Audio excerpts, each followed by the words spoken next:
네, 사도행전 후반부입니다. 사도행전 후반부 20장까지가 바울의 1, 2, 3차 전도 여행의 이야기가 쭉 진행되었고 20장부터 28장까지 이제 예루살렘으로 바울이 갑니다. 예루살렘으로 왜 꼭 가야 됩니까?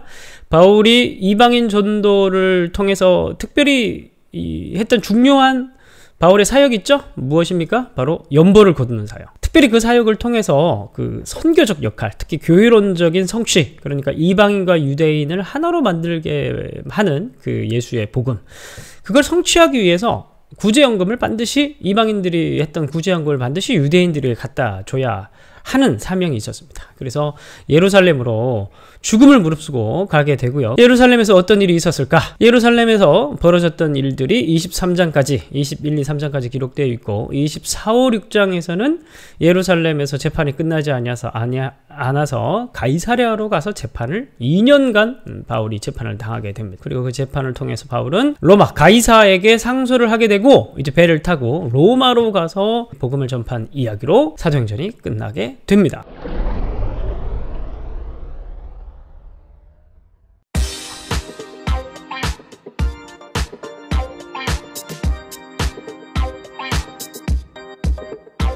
예루살렘으로 가는 길. 자, 20장 3절로 가는데, 자, 먼저 한번 바울이 어떤 경로를 통해서 예루살렘으로 가는지 지도를 통해서 한번 보겠습니다. 네, 화면을 한번 보십시오. 저기 빨간색으로 저기가 고린도입니다. 이제 바울이 고린도 교회 문제를 싹 다 정리하고 이제 로마로 편지도 보냈고 이제 연보를 가지고 예루살렘으로 가려고 합니다. 자, 바울이 어떤 경로를 통해서 이동을 하게 되냐 하면 고린도를 출발해서 저기 데살로니가 지역을 통과하고 들어와 밀레도를 통과해서 바다라를 거쳐서 가이사랴로 갔다가 도착했다가 예루살렘으로 가게 됩니다. 네, 20장 3절. 20장 3절 보겠습니다. 마게도냐에서 밀레도까지 거기 석 달 동안 있다가, 거긴 어디입니까? 바로 고린도 지역에 석 달 동안 있다가 배 타고 수리아는 시리아로 가고자 할 그때 유대인들이 자기를 헤아리고 공모함으로 마게도냐를 거쳐 돌아가기로 작정하니, 마게도냐는 무슨 교회가 있습니까? 데살로니가 교회. 이제 이게 탁탁 이렇게 나오셨으면 좋을 것 같아요. 아시아까지 함께 가는 자는 베레아 사람 부로의 아들 소바드와 데살로니가 사람 아리스다고와 세군도와 더베 사람 가이오와 및 디모데와 아시아 사람 소기고와 드로비모라. 그들은 먼저 가서 드로아에서 우리 복수형이죠? 누굽니까? 그러면 바울 외에 또 누가 있습니까? 지금 이 책을 누가 쓰고 있습니까? 누가가 쓰고 있죠. 그죠? 누가가 누가복음과 사도행전을 썼죠. 여기서 우리라고 얘기하니까 바울과 누가, 그리고 또 몇 명 더 있었겠죠. 이 사람들은 따로 가고 그보다 앞서 4절에 기록된 사람들이 먼저 가서 드로아에 먼저 가서 기다리고 있는 겁니다. 바울을. 그리고 6절, 우리는 바울과 누가는 무교절 후에 빌립보에서 배로 떠나 닷새만에 드로아에 있는 그들에게 가서 7일을 그 주간에 첫날에 우리가 떡을 떼려 하여 모였더니 바울이 이튿날 떠나고자 하여 그들에게 강론할세. 말을 밤중까지 계속하며 이제 드로아에서 지금 머물면서 바울이 드로아에서 뭐합니까? 설교를 하고 있는 장면이에요. 8절, 우리가 모이는 윗다락에 등불을 많이 켰는데 유두고라는 청년이, 유두고는 이름의 뜻은 행복자라는 뜻입니다. 행복자, 유티커스라는 단어인데 행복자라는 단어입니다. 이 사람은 노예입니다. 노예 출신입니다. 유두고라는 이름은 노예 이름입니다. 청년이 창에 걸터 앉아 있다가 깊이 졸더니 바울이 강론하기를 더 오래 하며 졸음을 이기지 못하여 3층에서 떨어지거늘 일으켜보니 죽었는지라. 아이고, 진짜 어이없었겠죠. 설교하던 중에 3층에 걸터 앉아 있다가 졸다가 떨어져 죽었습니다. 그래서 우스갯소리로 옛날에 부흥집회 이런 거 할 때 여러분 졸다가 죽습니다. 뭐 이런 우스갯소리를 들었던 것 같습니다. 자, 그런데 중요한 건 뭐냐면 바울이 살렸죠. 10절, 바울이 내려가서 그 위에 엎드려 그 몸을 안고 말하되 떠들지 말라. 무슨 소릴까요? 이제 사람이 떨어져 죽으니까 사람들이 말씀 듣다가 깜짝 놀랐겠죠. 막 쿵 하고 떨어져서, 특히 이제 3층에서 떨어졌으면 머리부터 부딪혔을 텐데 막 쿵 하니까 사람들이 엄청 놀랐겠죠. 비명 지르고 깍 막 그랬겠죠. 그러니까 떠들지 말라. 생명이 그에게 있다 하고 올라가 떡을 떼어 먹고 오랫동안 곧 날이 새기까지 이야기하고 떠나니라. 사람들이 살아난 청년을 데리고 와서 적지 않게 위로를 받았더라. 그래서 결국 이는 뭡니까? 유두고가 살아나는 이야기가 먼저 기록되어 여행을 출발하기 전에 지금 딱 예루살렘으로 가려고 하잖아요. 그 서론적인 이야기로 유두고의 부활의 이야기가 있는데, 이 이야기가 앞에 있는 이유는 뭐냐면 바울이 이제 앞으로 지금 사망의 골짜기로 가게 될 거예요. 지금 사자굴에 들어가게 되는데 그런 죽음 같은 곳에 있을지라도 생명이 하나님께 있기 때문에 하나님께서 바울을 앞으로 보호할 것이다. 예표가 되는 그런 사건이 바로 이 유두고의 부활 사건입니다. 자, 13절. 우리는 앞서 배를 타고 아소에서 바울을 태우려고 그리로 가니 이는 바울이 걸어서 가고자 하여 그렇게 정하여 준 것이라. 바울이 아소에서 우리를 만나니 우리가 배에 태우고 미둘레네로 가서 거기서 떠나 이튿날 기호 앞에 오고 그 이튿날 사모에 이르고 또 그 다음날 밀레도에 이르니라. 바울이 아시아에서 지체하지 않기 위하여 에베소를 지나 배 타고 가기로 작정하였으니 이제 바울이 뭔가 사정이 있어요. 그래서 지금 빨리 지금 이동을 해서 예루살렘으로 가려고 합니다. 이는 될 수 있는 대로 오순절 안에 예루살렘에 이르려고 급히 가미르라. 왜 바울은 오순절에 맞춰서 예루살렘, 그 전에 꼭 예루살렘에 가려고 했을까요? 오순절 하면 사도행전에서 딱 떠오르는 게 있죠? 바로 사도행전 2장입니까? 2장에 보면 오순절 다락방 사건, 그리고 그 이후에 오순절 절기를 지키러 들어왔던 수많은 유대인, 그 유대인들을 대상으로 베드로가 설교를 해서 3,000명, 5,000명이 회개하고 돌아온 역사가 사도행전 초반에 있었죠. 바울도 그 이야기를 알고 있기 때문에 오순절, 많은 유대인들이 예루살렘에 모일 그때를 맞춰서 가서 바울이 뭐 하려고 하는 겁니까? 그들에게 복음을 전파하려고 하는 겁니다. 죽으려고 작정했죠. 자, 그러나 하나님께서 보호하시는 그 이야기가 나오게 될 겁니다. 다시 한번 볼까요? 자, 고린도에서 출발합니다. 고린도에서 바로 데살로니가 지역을 거쳐서 드로아를 거쳐서 밀레도에 도착합니다. 자, 밀 옆에 뭐가 있습니까? 에가 있죠. 저기가 에베소입니다. 그러니까 밀레도와 에베소는 가까운 이웃 지역이었어요. 이웃 지역. 특히 에베소는 소아시아 지방의 수도였고 밀레도는 항구가 있는 항구 도시였죠. 되게 가까운 도시였기 때문에 바울이 밀레도에 왔다는 소식을 듣자 소아시아의 수도인 에베소 교회가 엄청 컸습니다. 그 큰 교회 에베소에 있는 바울이 세웠던 장로들이 밀레도에 바울을 만나기 위해서 내려오게 됩니다. 그들을 대상으로 한 설교가 이제 17절부터 38절까지 이어지게 됩니다. 자, 17절. 바울이 밀레도에서 사람을 에베소로 보내어 교회 장로들을 청하니 오매 그들에게 말하되, 이제 바울의 설교가 마지막 에베소 교회 사람들을 향한 바울의 고별 설교가 이어지는데 참 감동적이에요. 아시아에 들어온 첫날부터 지금까지 내가 항상 여러분 가운데서 어떻게 행하였는지를 여러분도 아는 바니 곧 모든 겸손과 눈물이며 유대인의 관계로 말미암아 당한 시험을 참고 주를 섬긴 것과 유익한 것은 무엇이든지 공중 앞에서나 각 집에서나 거리낌 없이 여러분에게 전하여 가르치고 유대인과 헬라인에게 하나님께 대한 회개와 우리 주 예수 그리스도에 대한 믿음을 증언한 것이라. 그러니까 바울의 복음 전파 내용을 정리를 하면 회개와 믿음이 되는 겁니다. 회개하고 예수님을 믿어라. 이제 그게 요약을 할 수가 있는 거예요. 그렇게 요약을 할 수가 있는 거예요. 보라, 이제 나는 성령에 배어 예루살렘으로 가는데, 바울도 알죠? 거기서 무슨 일을 당하는지 알지 못하노라. 오직 성령이 각성해서 내게 증언하여 결박과 환난이 나를 기다린다 하시나.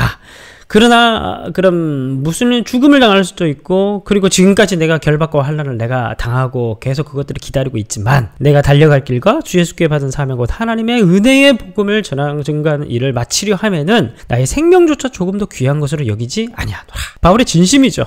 진짜 진심이죠. 죽음을 앞에 둔 그냥 하는 말이 아니라 바울의 진심이죠. 죽을 걸 알고 있으면서도 죽을 수도 있다는 생각을 가지고 바울은 가는 겁니다.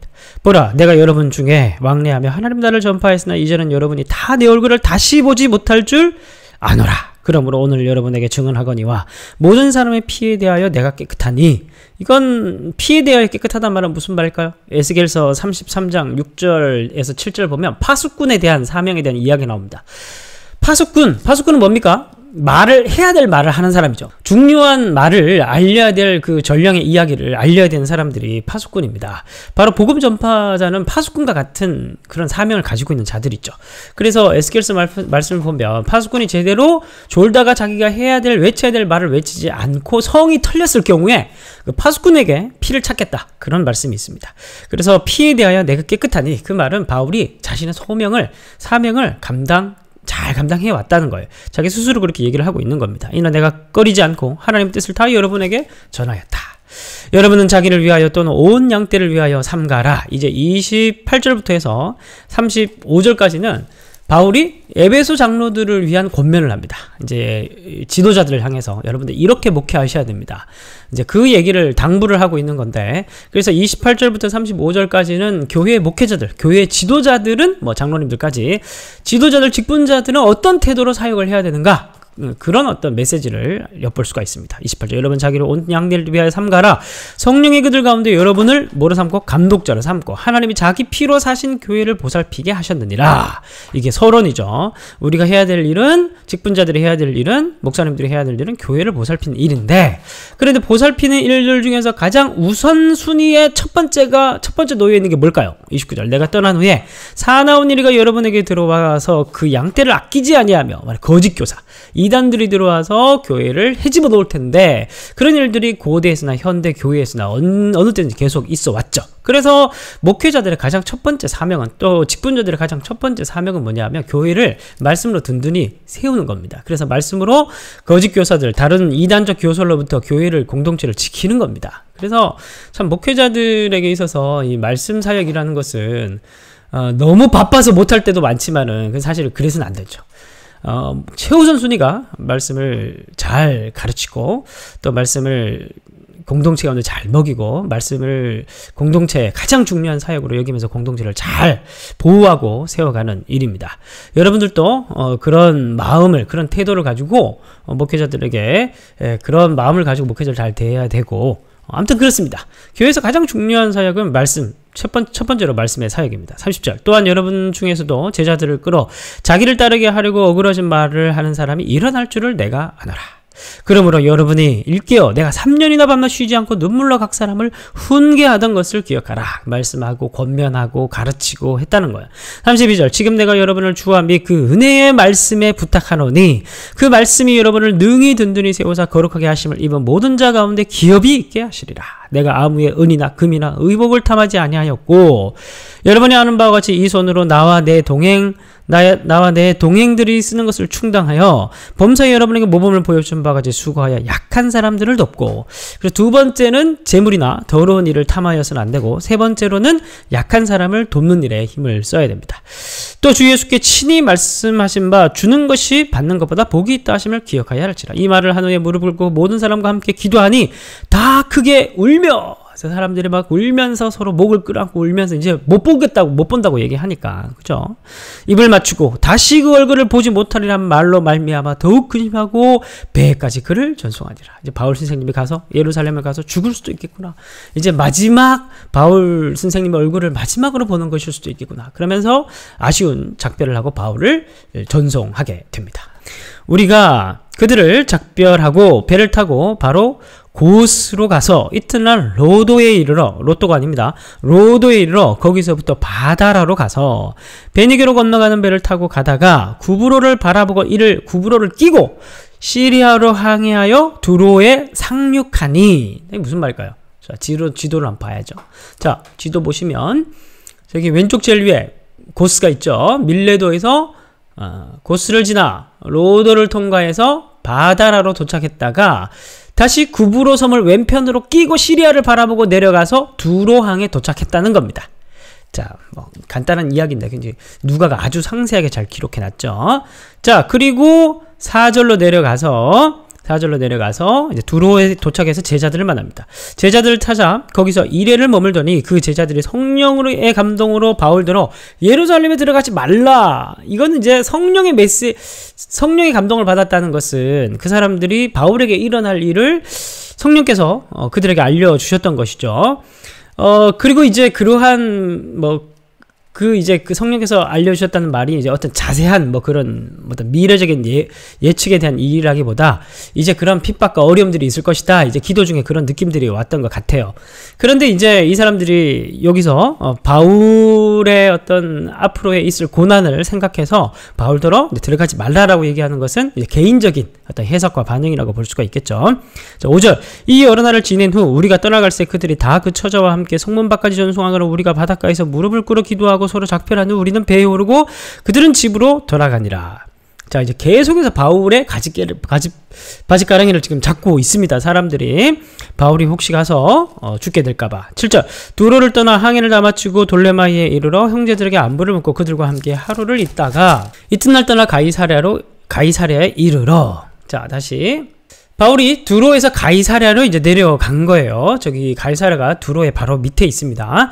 자, 가이사랴의 사도행전 앞부분에서 가이사랴로 가서 정착했던 집사님이 계시죠. 7 집사 중 하나인 전도자 빌립 집사님입니다. 빌립 집사님이 사마리아 전도로 갔다가 그 다음에 에디오피아 네시아에게 전도했다가 그 다음에 가이사랴로 갔다는 말씀이 사도행전 앞부분에 있습니다. 7장 이후에 있습니다. 8장 이후에 있습니다. 자, 그래서 이제 빌립의 집사님의 집에 들어가게 된 거예요. 들어가서 머무니라. 그에게 딸 넷이 있으니 처녀로 예언하는 자라. 여러 날 머물러 있더니 아가보라 하는 한 선지자가, 이 사람이 예루살렘 지역에 가뭄을 예언했었죠. 한 선지자가 유대로부터 내려와 우리에게 와서 바울의 띠를 가져다가 자기 수족을 잡아매고 말하기를, 자기 손에 이렇게 수갑을 이렇게 찼다는 거예요. 그리고 그걸 보여주면서 행위 예언을 하고 있는 겁니다. 성령이 말씀하시되 예루살렘에서 유대인들이 이같이 이 띠 임자를 결박하여 이방인의 손에 넘겨주리라 하거늘 우리가 그 말을 듣고 그것 사람들과 더불어 바울에게 예루살렘을 올라가지 말라. 또 동일하죠. 그런 어려운 상황을 보여주시니까 이제 바울에게 가지 말라, 가서 너 죽을 수도 있다, 이제 이렇게 얘기를 하는 거예요. 여기는 그 사람들의 그냥 개인적인 반응입니다. 13절. 바울이 대답하되 여러분이 어찌하여 울어 내 마음을 상하게 하느냐. 이제 막 사람들이 울었던 것 같아요. 바울이 가지 마세요. 가면 죽습니다. 나는 주 예수의 이름을 위하여 결박당할 뿐 아니라 예루살렘 죽을 것 각오까지 하였다. 죽는 건 두렵지 않다. 죽는 게 문제가 아니라 나에게 중요한 건 뭐라고요? 예수의 이름을 위하여 결박당하려 죽을 거다 각오 한 이유는 뭐예요? 복음 전파. 그죠? 땅끝까지 이르러 복음 전파. 14절. 그가 권함을 받지 아니하므로 우리가 주의 뜻대로 이루어지리다 하고 그쳤노라. 이 여러 날 후에 여장을 꾸려 예루살렘으로 올라갈세. 막 우는 장면들이 나오고 다시 예루살렘으로 가게 됩니다. 이 여러 날 후에 여장을 꾸려 예루살렘 올라갈세. 가이사랴 몇 제자가 함께 가며 한 오랜 제자 구브로 사람 나손을 데리고 가니 이는 우리가 그의 집에 머물려 함이라.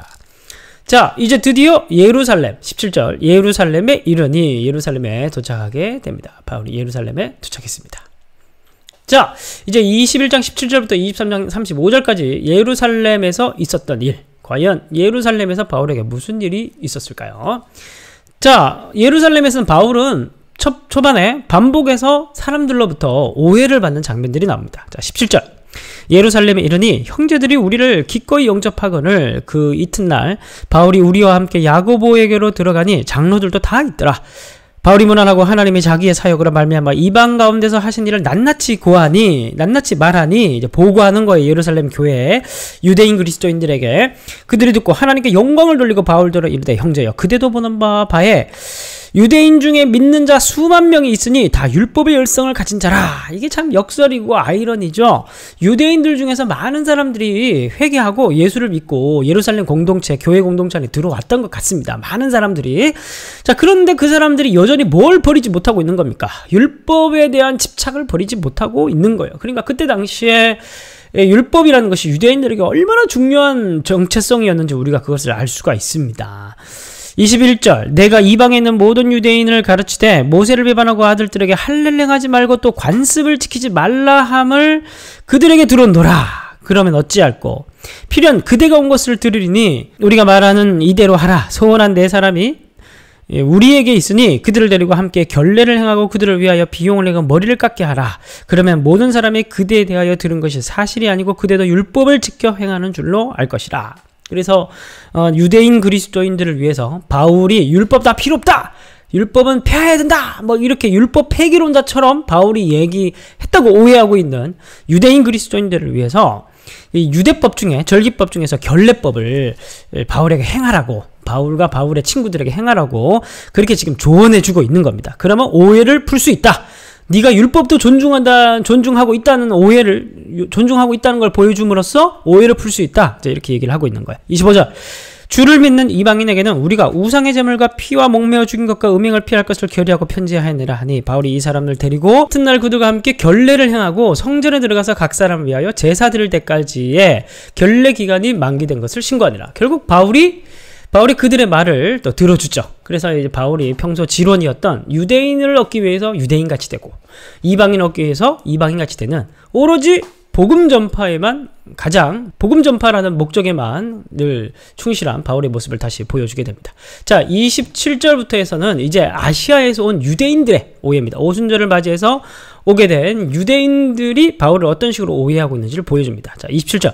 그 이래가 거의 참에 아시아로부터 온 유대인들이 성전에서 바울을 보고 모든 무리를 충동하여 그를 붙들고, 이거는 그냥 유대인들이에요. 그리스도인들이 아니라 외치되 이스라엘 사람들아 도우라. 이 사람은 각처에서 우리 백성과 율법과 이곳을 비방하여 모든 사람을 가르치는 그자인데 또 헬라인을 데리고 성전에 들어가서 이 거룩한 곳, 성전이죠. 성전을 더럽혔다 하니 이는 그들이 전에 에베소 사람 드로비모가 바울과 함께 시내에 있음을 보고 바울이 그를 성전에도 데려간 줄을 오해한 거예요. 온 성이 소동하여 백성이 달려와 모여 바울을 잡아 성전 밖으로 끌고 나가니 문들이 곧 닫히더라. 그들이 그를 죽이려 할 때, 바울을 죽이려 할 때 온 예루살렘이 요란하다는 소문이 군대의 천부장에게 들림에 그가 급히 군인들과 백부장들을 거느리고 달려 내려가니 그들이 천부장과 군인들을 보고 바울 치기를 그치는지라. 이에 천부장이 가까이 가서 바울을 잡아 두 쇠사슬로 결박하라 명하고, 바울이 무슨 폭도 같은 그런 사람인 줄로 이제 오해를 한 겁니다. 그가 누구이며 그가 무슨 일을 하였느냐, 무슨 짓을 저질렀느냐, 뭐 이렇게 묻는 거예요. 무리 가운데 어떤 이는 이런 말로 어떤 이는 저런 말로 소리치기를 천부장이 소동으로 말미암아 진상을 알 수 없어 그를 영내로 요새입니다. 요새 안토니오 요새로 데려가라 명하니라. 바울이 층대에 이를 때에 안토니오 요새 문 앞에 있는 층대에 이를 때에 무리의 폭행으로 말미암아 군사들에게 들려가니, 그러니까 막 사람들이 때리니까 군사들이 바울이 죽을까봐 들어서 옮기고 있는 겁니다. 자, 화면을 한번 보십시오. 저기 로마 지역입니다. 로마가 저렇게 있고 당시 지중해를 중심으로 로마가 제국 전체를 다스리고 있었습니다. 그러니까 로마의 제국이 땅덩어리가 너무 넓어서 로마 같은 경우에는 총독제를 통해서 속주들을 다스렸습니다. 그래서 팔레스타인 지방에도 당연히 총독부가 있었죠. 로마 총독부. 로마에서 파견한 관리가 총독이 다스리는, 속주를 다스리는 그런 형태. 그래서 저 팔레스타인 지방의 총독부는 어디에 있었냐면 가이사랴에 있었습니다. 가이사랴. 팔레스타인 지부의 가이사랴의 총독, 벨릭스 총독이 통치를 하고 있었고, 저기 총독부에서 파견되어 있었던 천부장이 루시아였습니다. 그래서 저 루시아가 예루살렘의 요새 안에서 이스라엘 예루살렘을 다스리고 있었는데, 저기 예루살렘 성전이 있고 저 옆에 오른쪽에 보면 안토니오 요새가 있습니다. 안토니오 요새. 저기가 바로 천부장, 루시아를 비롯한 로마 군병들이 거주했던 곳입니다. 저기 높은 곳에서 내려다보면 성전을 주변으로 해서 늘 일어났던 분쟁들이라든지 갈등이라든지 폭동이라든지 한눈에 볼 수 있었거든요. 그 안토니오 요새에서 보고 있다가 막 먼지가 일어나고 사람들이 막 많은 사람들이 왔다 갔다 하면서 소동이 일어나고 있으니까 이제 군사들을 보내서 온 겁니다. 그리고 데리고 영내로 들어가려고 하는데 사람들이 바울을 막 때리고 저 계단에서 바울이 서가지고 이제 유대인들을 향해서 또 설교를 하게 됩니다. 자, 그래서 다시 돌아오면 35절 보면 바울이 층대에 이를 때 무리의 폭행으로 말미암아 군사들에게 들려가니 이는 백성의 무리가 그를 없이하고자 외치며 따라가미르라. 바울을 데리고 영내로 들어가려 할 그때 바울이 천부장에 이르되 내가 당신에게 말할 수 있느냐? 이르되 내가 헬라 말을 아느냐? 그러면 내가 이전에 소요를 일으켜 자객 4,000명을 데리고 광야로 가던 애굽인이 아니냐? 바울이 이르되 나는 유대인이라 소읍이 아닌 길리기아 다소시의 시민이니 청컨대 백성에게 말하기를 허락하라 하니 백부장이 허락하거늘 바울이 층대 위에 서서 백성에게 손짓하여 매우 조용히 한 후에 히브리 말로 말하니라. 이제 바울이 히브리 말로 이제 설교를 시작한 거예요. 자, 그런데 여기서 중요한 건 뭐냐? 바울이 히브리 말로 했죠. 히브리 말로 한 이유는 뭐냐 하면 이게 그 유대인들이 당시에 가지고 있었던 굉장히 소중한 정체성이었습니다. 히브리 말, 그때 당시에 대부분의 유대인들은 디아스포라, 흩어져 있는 상태였기 때문에 헬라 말을 거의 다 사용했고, 유대인 토박이들만 히브리어를 좀 사용하거나 아니면 종교의 유대교에 굉장히 심취한 랍비드나 이런 사람들은 왜냐하면 구약 성경을 읽어야 되니까 히브리 말을 사용할 줄 알았거든요. 근데 바울이 정통 히브리 말을 사용하는 겁니다. 그러니까 사람들이 깜짝 놀랐죠. 저 양반이 길리기아 다소에서 디아스포라 유대인이 아니었냐, 헬라화된 유대인이 아니었냐. 저 이 바울은 알고 보니 히브리 말도 사용할 줄 알고 가말리엘의 문화생이었던 바리새인 중에 바리새인이었던 그런 정통성이 있는 유대인이었다는 사실을 지금 바울이 일부러 강조하기 위해서 히브리 말로 지금 사용하고 있는 겁니다. 그래서 사람들이 조용해진 거예요. 매우 조용한 후에 히브리 말로 이제 말하고 있는 겁니다. 부형들아, 내가 지금 여러분 변명하는 말을 들으라.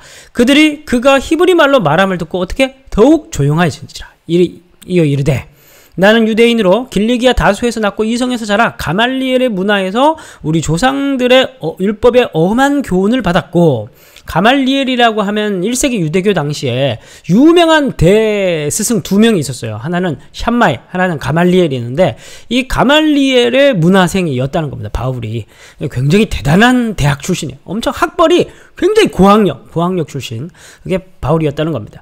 우리 조상들의 율법에 엄한 교훈을 받았고 오늘 너희 모든 사람에게 하나님께 대하여 열심히 있는 자라. 내가 이 돌을 박해하여 사람을 죽이기까지 하고 남녀를 결박하여 옥에 넘겼노니 이에 대제사장과 모든 장로들이 내 증인이라. 또 내가 그들에게서 다메섹 형제들에게 가는 공문을 받아가지고 거기 있는 자들도 결박하여 예루살렘을 끌어다가 형벌받게 하려고 가더니, 가는 중 다메섹에 가까이 갔을 때 오정쯤 되어 호련히 하늘로부터 큰 빛이 나를 둘러 비치매 내가 땅에 엎드려져 들으니 소리 있어 이르되, 사울아 사울아 내가 왜 나를 핍박하느냐 하시거늘 내가 대답하되 주님 누구시니까 하니 이르시되 나는 내가 박해하는 나사렛 예수라 하시더라. 나와 함께 있는 사람들이 빛은 보면서 나에게 말씀하신 이의 소리는 듣지 못하더라. 내가 이르되 주님 무엇을 하리이까? 주께서 이르시되 일어나 다메섹으로 들어가라. 내가 해야 할 모든 것을 거기서 이르리라 하시거늘 나는 그 빛의 광채로 말미암아 볼 수 없게 되었으므로. 이제 사도행전 9장에 있었던 다메섹 사건을 지금 다시 바울이 반복하고 있는데, 여기서 중요한 건 뭐냐면 바울이 만났던 예수님은 빛의 광채로 나타나신 예수님이죠. 그러니까 부활하신 예수님을 바울이 만나게 된 것, 이게 핵심입니다. 부활하신 예수님을 만난 것. 빛의 광채를 말미암아 볼 수 없게 되었으나 나와 함께 있는 사람들의 손에 끌려 다메섹에 들어가노라. 율법에 따라 경건한 사람으로 거기 사는 모든 유대인들에게 칭찬을 받는 아나니아라 하는 이가 내게와 곁에 서서 말하되 형제 사울아 다시 보라 하거늘 즉시 그를 쳐다보았노라. 그가 또 이르되 우리 조상들의 하나님의 너를 택하여 너로 하여금 자기 뜻을 알게 하시며 그 의인을 보게 하시고 그 입에서 나온 음성을 듣게 하셨으니 내가 그를 위하여, 바로 부활하신 예수를 위하여 모든 사람 앞에서 내가 보고 들은 것의 증인이 되리라. 이제는 왜 주저하느냐? 일어나 주의 이름을 불러 세례를 받고 너의 죄를 씻으라 하더라. 내가 예루살렘으로 돌아와서, 이게 몇 년 걸렸습니까? 바울이 다메섹에서 아라비아로 3년 갔다가 다시 다메섹 갔다가 예루살렘으로 왔죠.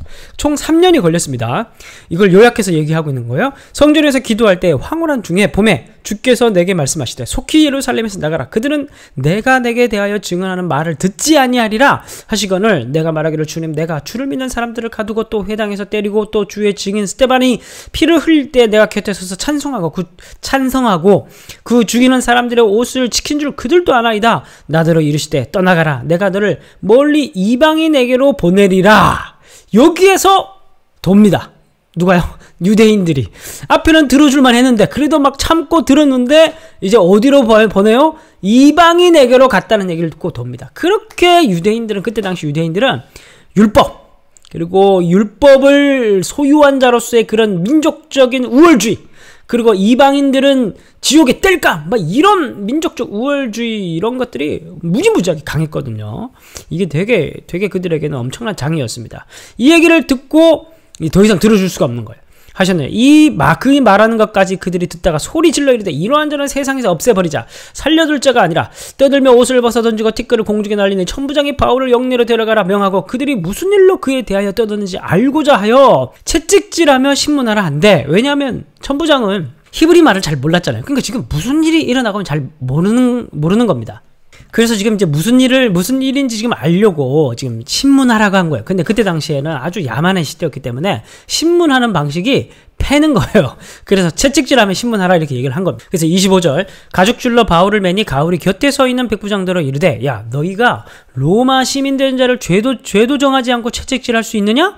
하니 백부장이 듣고 가서 청부장에게 전하여 이르되 어찌하려느냐? 이는 로마 시민이라.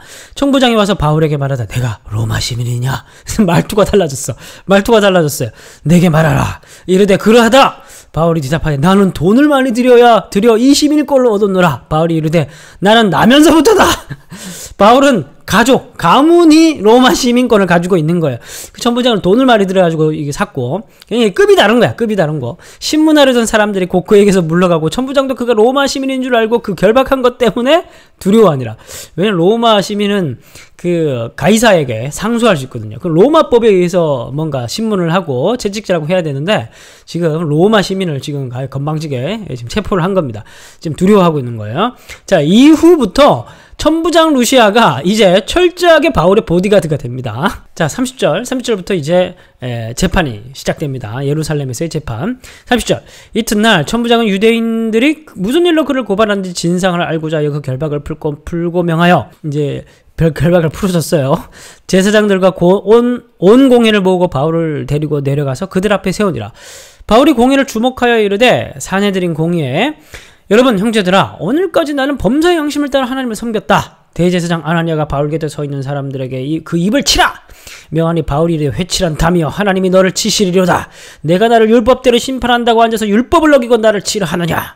곁에 선 사람들이 말하되 하나님의 대제사장을 내가 욕하느냐? 바울이 이르되 형제들아, 나는 그가 대제사장인 줄 몰랐지. 기록하였을 때 너의 백성의 관리를 비방하지 말라고 하는 말씀도 있는데 내가 대제사장인 줄 알면 내가 그런 말 안 했지. 바울이 지금 굉장히 영특하게 지금 논리를, 이 재판을 진행하고 있습니다. 사실은 읽어보면 느끼는 건데, 바울이 이 예루살렘 재판에서 뭔가를 해결하려고 하지 않았습니다. 그게 중요합니다. 바울이 그중 일부는 사두개인이요 다른 일부는 바리새인인 줄 알고 공회에서 외쳐 이르되 여러분 형제들아, 나는 바리새인이요 또 바리새인의 아들이라 죽은 자의 소망 곧 무엇으로 말미암아? 부활로 말미암아 내가 신문을 받노라. 바울은 바리새인이었기 때문에 그때 당시 바리새인과 사두개인들은 이 종파 싸움이 엄청 심했거든요. 뭐 오늘날 정치권에도 여당 야당이 그냥 엄청 싸우잖아요. 막 똑같습니다. 그때 당시에도 유대교회는 사두개파와 바리새파가 거의 서로 견원지간으로 서로 막 죽이다시피 싸웠습니다. 그래서 1세기 당시 기독교 역사에 보면 실제 정권이 바리새파에게 옹호적인 정권, 아니면 사두개파에게 옹호적인 정권, 이런 식으로 바뀌면서 서로가 유혈 사태도 많이 일어났었습니다. 그래서 그런 역사적 과정을 통해서 바리새파, 사두개파가 굉장히 사이가 안 좋았는데, 이 둘 사이에 결정적인 교리적 차이가 있다면 그것은 부활입니다. 부활. 바리새인들은 선지서들을 경전으로 인정하기 때문에 선지서에 기록되어 있는 부활을 믿습니다. 그런데 바리새파는 모세 오경만 믿기 때문에 부활을 믿지 않죠. 그래서 바울이 그 포인트를 파고든 겁니다. 부활로 말미암아 내가 지금 신문을 받고 있다. 그러니까 바리새인들이 바울이 편을 들어준 거예요. 그 말을 한즉 바리새인과 사두개인 사이에 다툼이 생겨 무리가 나누어지니 이는 사두개인은 부활이 없고 천사도 없고 영도 없다 하고 바리새인은 다 있다 함이라. 크게 떠들세 바리새인 편에서 몇 서기관이 일어나서 이르되 우리가 이 사람을 악한 것이 없다. 혹 영이나 혹 천사가 그에게 말하였으면 어찌하겠느냐 하여 큰 분쟁이 생기니 천부장은 바울이 그들에게 찢겨질까? 또 옆에서 노심초사 천부장은 아이 저 로마 시민 저 바울이 혹시 저들 분쟁 속에 혹시 또 휘말려가지고 다치기라도 하면 어떡하나? 그러면서 지금 노심초사 막 보고 있다가 막 분쟁이 일어나니까 군인에게 명하여 내려가 무리 가운데 빼앗아가지고 안토니오 요새로 들어가서 바울의 보디가드로 충실하게 활동을 해줍니다. 11절 그날 밤에 주께서 바울 곁에 서서 이르시되 담대하라. 내가 예루살렘에서 나의 일을 증언한 것 같이 로마에서도 증언하여라. 하리라. 이제 하나님께서 뭘 약속해 주는 겁니까? 내가 너를 로마로 꼭 데려가겠다. 그래서 목숨보다 더 중요한 건 뭐냐면 하나님께 받은 사명이라는 겁니다. 그래서 하나님의 큰 섭리 안에서 진행되고 있습니다.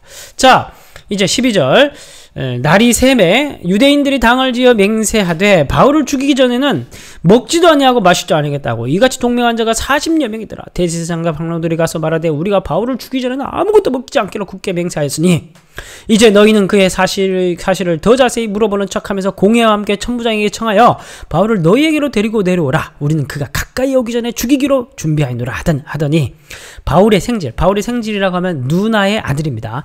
그러니까 바울의 누나가 예루살렘에 살고 있었던 겁니다. 그러니까 바울이 굉장히 정통파 유대인에 해당되는 거죠.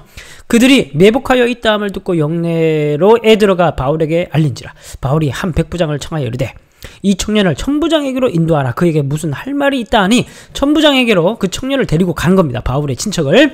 죄수 바울이 나를 불러 이 청년 당신께 할 말이 있다 하더이다. 가기를 청하려이다. 백천부장이 그의 손을 잡고 물러가 조용히 묻되 내게 할 말이 무엇이냐. 대답하되 유대인들이 공모하기를 그들이 바울에 대하여 더 자세한 것을 묻기 위함이라고 내일 그를 데리고 공회의 내력을 당신께 청하고자 할 텐데 당신은 그들의 청함을 따르지 마옵소서. 그들 중에서 바울을 죽이기 전에 먹지도 않고 마시기도 않기로 맹세한 자가 40여 명이 그를 죽이려고 지금 숨어서 기다리고 지금 당신의 허락만을 기다리고 있습니다. 예, 전부장이 알겠다. 청년을 보내어 경계하되 이 일을 내게 알렸다가 아무에게도 이르지 말라 하고 백부장 둘을 불러 이르되 제3시에 가이사랴 뭐가 있습니까? 총독부가 있죠. 총독부. 가이사랴까지 갈 보병 200, 기병 70, 창병 200을 준비하라 하고 또 바울을 태워 총독 벨리스, 바로 가이사랴에 있는 총독 이름이 벨릭스입니다. 벨릭스에게로 무사히 보내기 위하여 짐승을 준비하라 명하며 또 아래와 같이 편지하니 일렀을 때 편지까지 친절하게 써줍니다.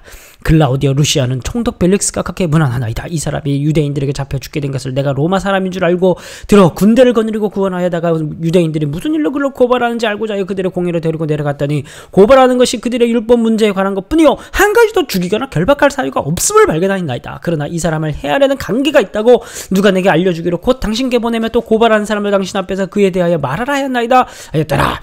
그러면서 편지까지 써가지고 이제 바울을 어디로 보냅니까?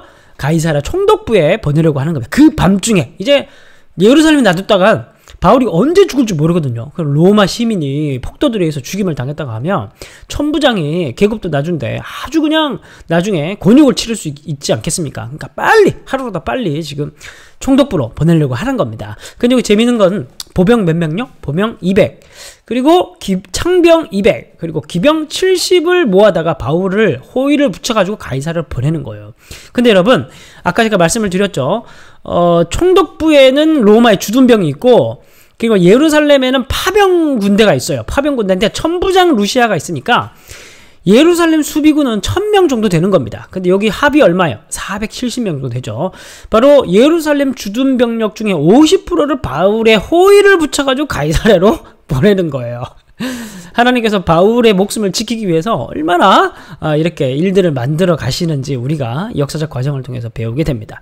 자, 31절 무사히 도착하는 바울의 이야기를 보도록 하겠습니다.